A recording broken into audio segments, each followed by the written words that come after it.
arratsaldeon beste egun bat gehiago, hirugarren eguna dugu dagoeneko 3B bat arte eszeniko forma berrien topaketa honetan, eta gaurko arratsalde honetan ere, hainbat elkarrizketatu izango ditugu mahai honen inguruan. Orain aurkeztuko dizkizuet gure lehenengo 3 protagonistak. Lehenengoa Ray Lee, jauna. He's a composer, artist, and performer. And we could say that he's most of it fascinated about or with electromagnetic forces. There's maybe big words or, I don't know, maybe strange words for some people, but then when the people go to your installation can easily understand what we mean with those words. So he has his siren called installation here in Azkuna Zentroa. It's a long time. I mean, it's like two months or something like that, isn't it? And those are gonna be the last days. Luego tenemos también a Rocío Molina. Bienvenida, Rocío. Es coreógrafa y bailadora, bueno, muy reconocida, tanto en España como fuera de España. Y bueno, podríamos decir que ella es reconocida sobre todo por fusionar, ¿no?, el flamenco tradicional con las nuevas formas vanguardistas de la danza contemporánea, podríamos decir, ¿no? Sí. Y bueno, no olvidar tampoco que ese reconocimiento, bueno, también ha tenido muchos premios, uno de ellos el Premio Nacional de Danza de España el año 2010, ¿verdad? Eta azkenik Iratxe Ibarra, bueno, lagun zarra, ezaguna, jente askorentzako, ezta, gure Euskal Herri txiki honetan. Eta bera, bueno, bertsolaria, bertso eskolako irakaslea ere bai, gaur egun UEMako teknikari lanetan ari dena, eta, bueno, bertsolari bezala, bueno, hainbat txapelketatan urte luzetan aritutakoa, Bizkaiko txapelketako finalean 3 aldiz, oker ez banago? Gehiago, finalean hainbat aldiz. Irabazteko aukerarik momentuz ez du izan, baina bueno, finalean bai. So, I would like just to ask, beginning with you, Ray, well, a lot of people have seen or have been and have felt your installation here in Azkuna Bilbao, and I would say that it's something very related with the participation of the spectator that is there, because their movement, I would say that it's very important. If the spectator is just standing still in one place, it hasn't, I would say, it doesn't have much sense, but if they move, the feelings are very, very different, aren't they? Very much. I'm very interested in what happens when you move sound. When you move sound around a space, and also if you give the audience an opportunity to move. We are very used to going to see performances where you sit down to see it, and I like trying to encourage the audience to be able to find their own way and negotiate their own way around the installation. The sirens are, well, stuck in one place, but they're doing like an elliptic or circular movement. For me, what was interesting was that if you just walk along in a quite quickly movement, you can hear like real music. I mean, I was evoked, for example, maybe it's something that hasn't make any sense, but I was like hearing Vangelis in Blade Runner. I don't know, it was something like that. It really, you can really hear music if you move, don't you? Yes, because each arm moves, there are separate notes coming from each loudspeaker, so you only hear the note that faces towards you. So what that creates are these little micro melodies. So as you move around, you hear different combinations of notes. Mm-hmm. And you have 2 other artists here that you're going to perform at 7:30 here at Azkuna Zentroa. It's going to be a little improvisation. What would you ask them, or what have you asked them to do, or you don't have to ask them anything, just act? I have not asked them to do anything. I'm very honoured that they're prepared to work with Siren. It's fantastic to work with artists who come from a living tradition, working in new forms, new ways with that tradition. In England, our traditional forms are less common. They have been pushed to the margins. So I think it's amazing that in Spain and in the Basque Country there are these living traditions to work with. Bueno, Rocío, a ti te tocará una de esas partes de improvisación. Bueno, ya has estado en la instalación, ya la conoces. No sé si estamos hablando de improvisación, pero no sé si has ya imaginado un poco lo que vas a hacer, lo que no, si lo dejas todo para la improvisación y para el último momento. Sí, bueno, la verdad que prefiero no pensar mucho ni programarme lo que voy a hacer ni nada, porque creo que lo más interesante es dejarse llevar. Y sí, he estado en la instalación más que nada para tomar un poco las medidas, las distancias, porque no estoy acostumbrada a bailar con elementos que se mueven por sí solos. Entonces, para saber las alturas y bueno, tomar medidas, ¿no? del espacio sobre todo. Pero sí, no quiero tampoco pensar, solo que surja lo que sea. Bueno, cuando te llegó la propuesta de participar en esta performance, podríamos decirlo así, no sé, ¿cómo lo recibiste? ¿Has participado en alguna cosa que se le parece? ¿Cuáles fueron un poco tus sensaciones?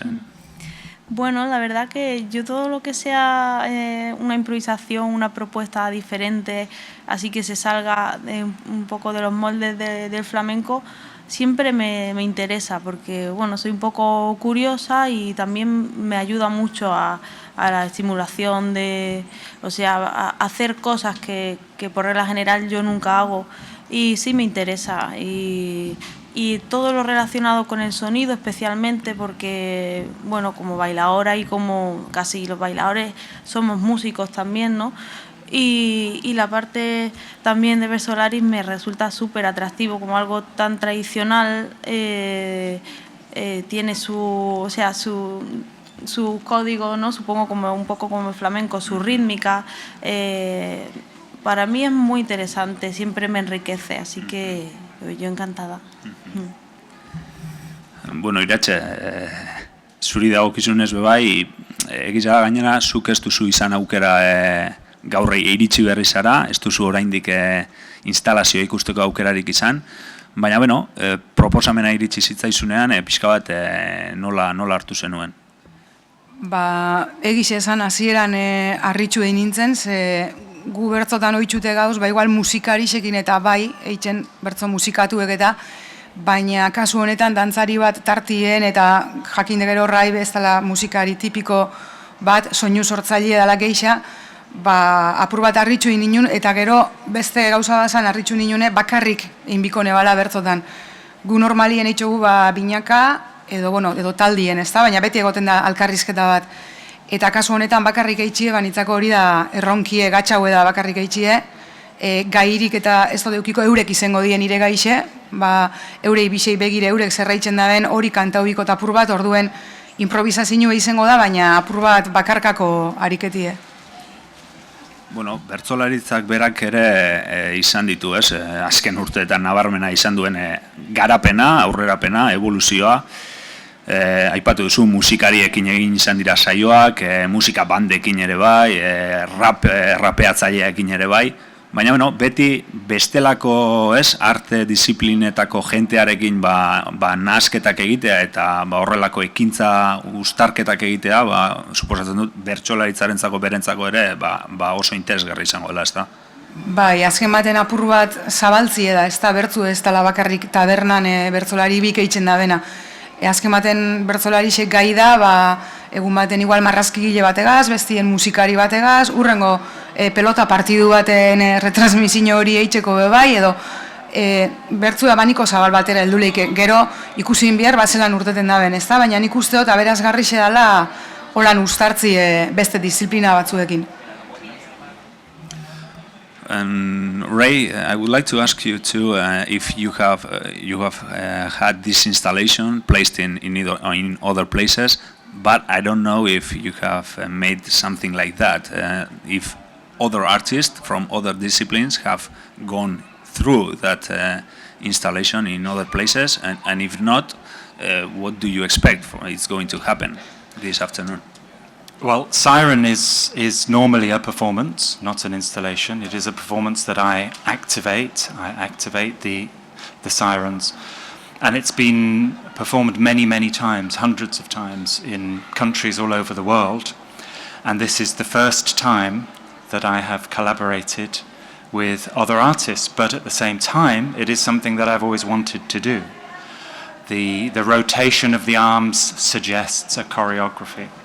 And the sound that is created is asking for a voice. So I think it is a perfect opportunity.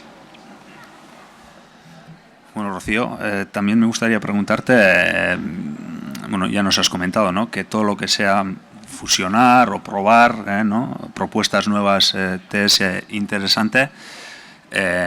Bueno, en este caso creo que la instalación en sí da mucho juego también para que de alguna forma interactúes también con esas sirenas que están ahí. De alguna forma, no sé si tienen decir que tienen forma de persona igual es demasiado, pero bueno, la instalación en sí también, creo que como bailadora, te dará también mucho juego, ¿no?, para la improvisación. Sí, la verdad que sí, y más que nada porque yo concibo mucho el movimiento como movimiento circular. Es algo que siempre es como estructura mucho mi forma de moverme.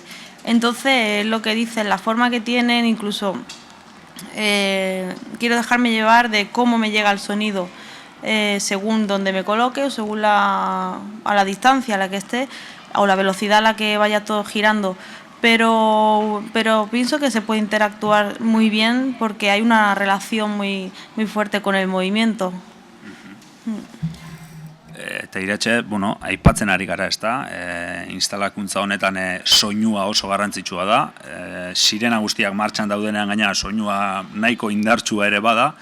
Eta bertsolari batek, bertsoak botatzen dituenean espero duena da, jentea isilik egotea bertso horiek ondo entzuten, ezta? Horri nola uste duzu aurre egingo diozula? Hau da, soinua protagonista den leku batean bertsoak botatzea. Ba egiz esan ez dakitzelan moldatuko nazen, ze gu oitzutegaz batez pentsetan gauezen une horretan isiltasunera. Publikuek txaluek jote ditzu hor tarte horretan, baina gero isildu eitzen da eta oitzutega isilik dauezela sortzen, ez da? Da gero kantuen gabizela bai, orduen ez dakite horrek sirena horren hotzak zematerainoko traba ingozten, edo igual kapaz izango naz, horri aurre itxeko ardure pixkat badeuket horretan, baina bueno, nahiko askatasun emondoztie horre zelan kantau neuk erabakitzeko, orduen ikusiko. Vale. Bueno, thank you very much, Ray, for being here, for your installation performance. I think that people have really enjoyed it, all the weeks that has been here, and I hope that the show this afternoon at 7:30 is going to be great and that people will enjoy it. Lo mismo, Rocío, muchísimas gracias, espero que lo disfrutes, sobre todo, que la gente también lo disfrute, eta Iratxe berdin, ez, ea dena ondo ateratzen den. Además, podríamos decir, ¿no?, que habrá 2 sesiones, hoy a las 7:30, mañana también a las 7:30, y que en cuanto tienen mucho de improvisación, pues ambas pueden ser diferentes, ¿verdad? Eta, bueno, hori ere garrantzitsua da, ez? Improvisazioa, forma berrietan garrantzitsua improvisazioa, eta horretan, mundu guztia gonbidatu, gaur arratsaldeko 7:30, esposak eta aretoan izango da, eta bihar ere bai.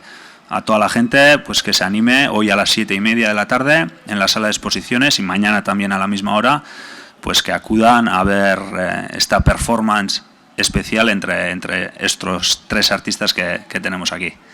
Eskerrik asko eta oraintxe bueltatuko gara beste elkarrizketatu batekin.